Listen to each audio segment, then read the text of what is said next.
Hi everyone, welcome back to the video on the second of the criteria. Our focus now is on lexical resource. That sounds complicated. It's really not. The lexical resource refers to how you use vocabulary. This is not just individual words, but whole phrases and collocations. The core question for this criterion is, do you know a variety of words and phrases, and can you use them correctly? Whereas my core question right now is, why are you narrating? Sorry. When we explore the criteria for lexical resource, we get another wall of text, which is not very helpful really. So let's look for common words and patterns. Words that often come up for lexical resource include flexibility, precision, less common and idiomatic vocabulary, paraphrasing, and familiar and unfamiliar topics. Let's use this as our guide to success and look at them in more detail. Being able to use vocabulary flexibly can mean many things. You should be able to use it in a variety of situations to explain your ideas. For example, I'm not sure if people should have complete freedom of action, but they should definitely have freedom of speech and freedom of movement. This kind of liberty is essential to the independent human experience. So you see, the word freedom is used in lots of different ways here. Another meaning of flexibility refers to showing you can change the structure of a word or phrase to match the situation by adding affixes and using the appropriate prepositions. Let's consider this sentence, for example. I often wonder if people are responsible for their own happiness, or if we should all have equal responsibility for making each other happy. The same goes for unhappiness. It's usually more difficult to be unhappy if you are with other people. Surely that has to be a good thing. So in this sentence, the word happiness, or happy, was used in very different ways for a high score for flexibility. In addition to being able to use vocabulary flexibly, we also need to use it precisely. It is essential to use the best possible words to describe ideas when talking. Let's compare these two sentences. My friend is tall, blonde, has blue eyes, and is quite athletic. I have a friend who's about 6 feet tall with sandy blonde hair. These are usually the first things people notice about him after his eyes, which are quite piercing actually. As if this wasn't imposing enough, he's quite muscular, so people are often terrified when they first meet him. He's pretty friendly though. In the first example, we use very simple and vague terms to describe how someone looks. They are acceptable, and we can build a rough idea of what this person looks like in our heads, but it would still be a little bit unclear. In the second example, the use of language gives people listening a much better idea of what the person looks like. This is true for descriptions as well as other ideas and images you want to explain to the examiner. In order to be precise, you will often have to use vocabulary that is often not used every day. This may not be natural, but it is important for the purpose of the test, which is to show that you can use a wide range of terms to achieve various goals. Let's look at two examples again. I don't like maths. It's very hard and I'm always bored when I do it. Studying maths is such a pain for me. I always get my thoughts in a muddle with it, and I usually wind up feeling bored and confused within the first 5 minutes. Finally, something those two have in common. In the first example, we can understand what is being spoken about, but the language is plain and decidedly not idiomatic. Idiomatic sounds like it means you should use a lot of idioms, but this also means that you can use a lot of phrasal verbs. Less common refers to some topic-specific terms, rather than general ones. You can see examples of both in the second example. Of course, it is not possible to know or remember every word in the English language, and sometimes we forget. So a candidate's ability to paraphrase language is also assessed. By paraphrasing, we mean the ability to describe a word using other means, not by repeating the same word. This is useful if a word is forgotten, or if you want to explain your choice of word further. Let's go back to the discussion about mathematics. Studying maths is such a pain for me. I always get my thoughts in a muddle with it, and I usually wind up feeling bored and confused within the first 5 minutes. Nice.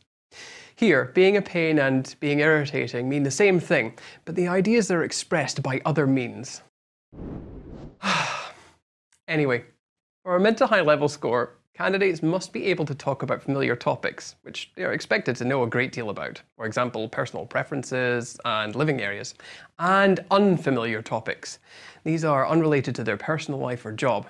For example, discussing the role of theatre in their country's history. This does not mean that you should have a well-developed expert opinion about all these topics, though that will be helpful.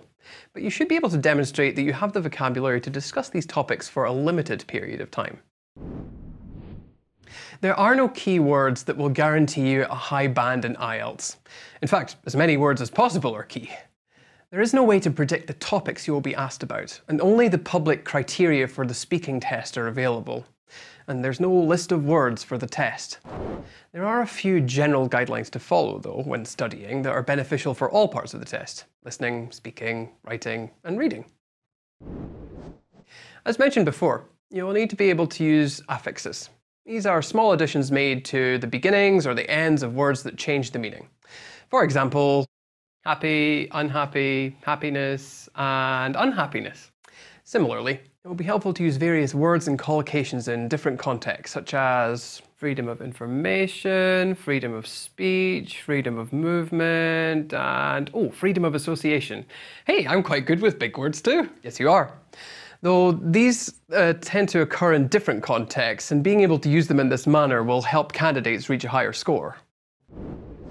An in-depth knowledge of as many topics as possible and the vocabulary used to describe them as clearly as possible is essential for ensuring a high score for IELTS. We can see this in the simple case of colours.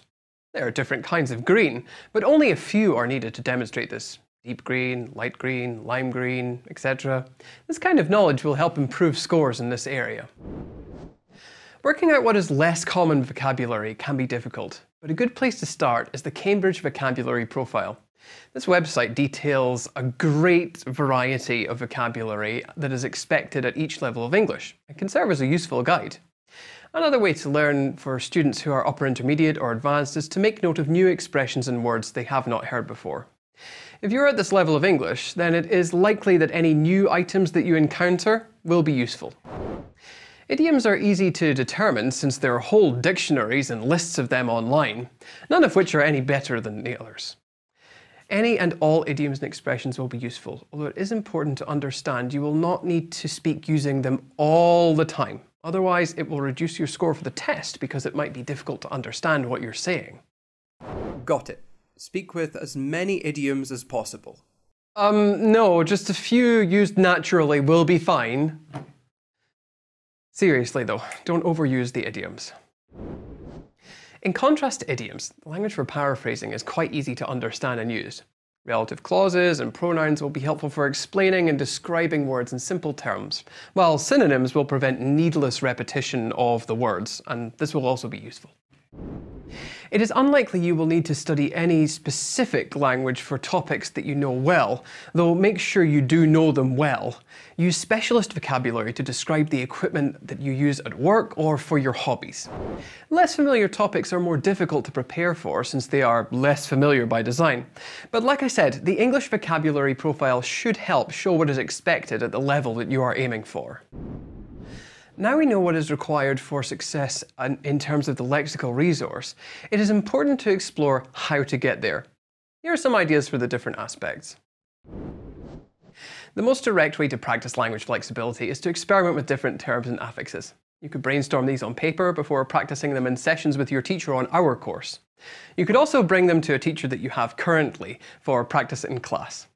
Consistently trying different structures and getting feedback from teachers is the best way to practice this aspect. But what if I can't afford a teacher? And I don't have any friends to practice with. Do you want to practice with me? Anyway, if you're struggling to find people to practice with, brainstorming and checking with the dictionary is also acceptable, but lacks the interaction that is so important for success with speaking. Seeing how language is used precisely and effectively for specific topics is best done when the language is in its context. You can see this in any podcast or video with a transcript for you to read and check, like our own podcast. But this is a course and not an advert, so you can listen to any podcast. But you can also read short texts and articles on various topics and check with the dictionary. If you're lucky enough to have a teacher, you can also practice with them and ask them for advice on what different terms mean and how to use them accurately to help you upgrade your language further. Taking note of new words and terms will help improve your understanding of their precise use in addition to helping your memorization of them. However, the only way to practice these words is to use them in conversation and ask for feedback from a teacher or someone you've asked to help notice your use of them. Regardless of how you practice your vocabulary, practicing speaking on familiar topics is very easy since we talk about these things all the time.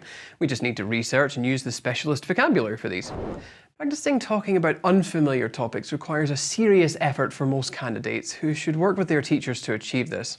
Make sure you practice the pronunciation of the words, as this will help you remember the word or expression more clearly when it's required. Lastly, making sure you have a good understanding of the relative clauses and pronouns and synonyms we discussed earlier is crucial for effective paraphrasing practice. If you integrate this with your speaking practice for unfamiliar topics, this will give you a chance to use the techniques more effectively. Now let's move from vocabulary to have a closer look at grammar.